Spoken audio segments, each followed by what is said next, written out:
Thank you, Mr. Brandon. Derek Redmond had waited months for this moment. All the mornings of waking up early to do a workout when he was absolutely exhausted. All the nights of going to bed early when his friends were having a party. All the times that he passed up a fast food meal or that extra piece of chocolate cake were all about to pay off. He waited so much time for this, and he was ready to reach the pinnacle of his running career. Tonight, I will teach you a lesson from a father's love at the 1992 Barcelona Olympics. This man, Derek Redmond, had already set the British record in the 400-meter run with a 44.5-second time.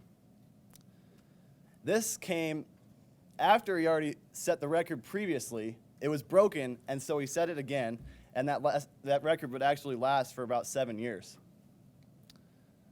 He was also on the second fastest 4x400-meter relay team in history at the time. So he was a very accomplished runner, and he'd been looking forward to this for so long. As he stood out there in that open-air arena on that sunny day, he looked around in the packed stadium, and he just envisioned himself sprinting to the lead and holding it the entire lap around the track. He envisioned getting out of the starting gates immediately as soon as the gun went off. He envisioned his father coming down to congratulate him after he won the race. Now, his father would come down onto the track that day, but it was for a very different reason. So they all lined up, and before you know it, the gun went off. Pow! And the runners went off. As they rounded the first turn, Derek Redmond was in the lead, as expected. 150 meters in, though, his right hamstring exploded in pain, and he went down to the ground. He writhed on the ground in agony, covering his face in shame. He'd waited so long for this, and yet in a second it was all taken away. He would say later, "I had two choices at that stage. I either stay down on the track and be carried off, or I had a split second to reevaluate my goals, set a new goal, and achieve it." Thankfully for all of us, he chose the latter. He set a new goal. And he said about that goal, "If I hadn't done that, I wouldn't be the person I am today." So, after staying down on the track for about a minute, he slowly got up onto his left leg. The crowd stood in shock. They hadn't seen anything like this before. Usually when a runner's out, he's out and it's over. But as he stood, they stood. He started to hop slowly on his left leg. Step by step, he still had 250 meters left to actually finish the race. The crowd started to applaud him for his efforts.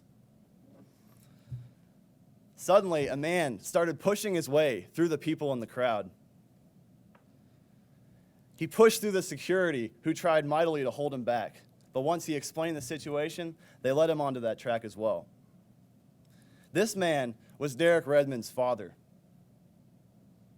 He saw the agony that his son went through, but he also saw that his son got up and kept going, and he wanted to be there for his son. So he ran onto the track, and he put his arm around his son, and he helped him the rest of the way. Now this overwhelmed Derek with emotion, and he wept openly on his father's shoulder the rest of the way through.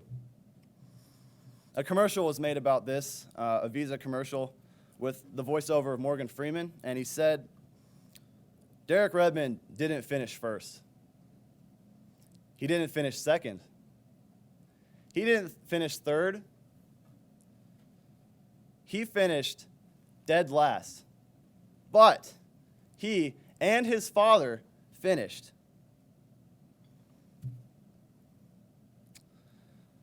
Now, how much is that like what we're going through? Sometimes we stumble and fall. Sometimes we get injured, as you might say. In fact, Derek Redmond had already fought through 7 previous injuries. Sadly, this 8th injury would end his career, but it gave every one of us something much more special than just another medal won at the Olympics. He'd fought back the previous year from an Achilles injury that he suffered just 90 seconds before the race. Can you even imagine how upset he must have been after something that devastating? But he came back even stronger and worked all this time to get here to the Olympics. And yet, once again, his day would end in disappointment. But how much is that like us? How often do we try as hard as we can and yet let down? There are plenty of ways to fail in life. Every day brings challenges, and inevitably, we will sometimes fall short. There are times where we might oversleep. We might forget about a test. We might say something to a friend that offends them, and we didn't even know that it would. We might go out expecting to do well and then just get hit with something unexpected. Maybe we had an assignment due for work that day and just forgot about it. Who knows? Maybe we even had a loved one leave the church. Sometimes these things knock us down, and that's exactly what they're meant to do. God is giving us these challenges so that we can grow. But think about this.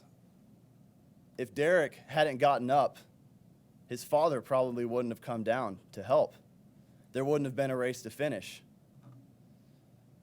That's the same with us. If we don't get back up, if we're not putting our full effort into what we're doing here, our full effort into everything in life, God's not going to do anything. He's not just going to carry us while we put in no effort. That's what Christianity today says. We don't have to do anything. God will still be there. That's not the case. We have to show him we're willing to do everything possible to get back up.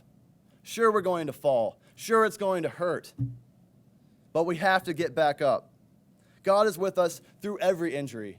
Derek's father was with him through all 7 injuries, and then through the 8th one that ultimately ended his career. Whenever you are feeling alone, remember the story of Derek Redmond's father, Jim. God is there for you so much more. He is there for us from the start, when we start taking our slow steps. He's there when we begin to sprint, and he's there for us when we fall. Ultimately, this is going to end up in us being God's kingdom. I'd like to end with a quote from Derek Redmond's father, Jim, that he gave to the media later that day. He said, "But whatever happens, he had to finish, and I was there to help him finish. I intended to go over the line with him. We started his career together. I think we should finish it together."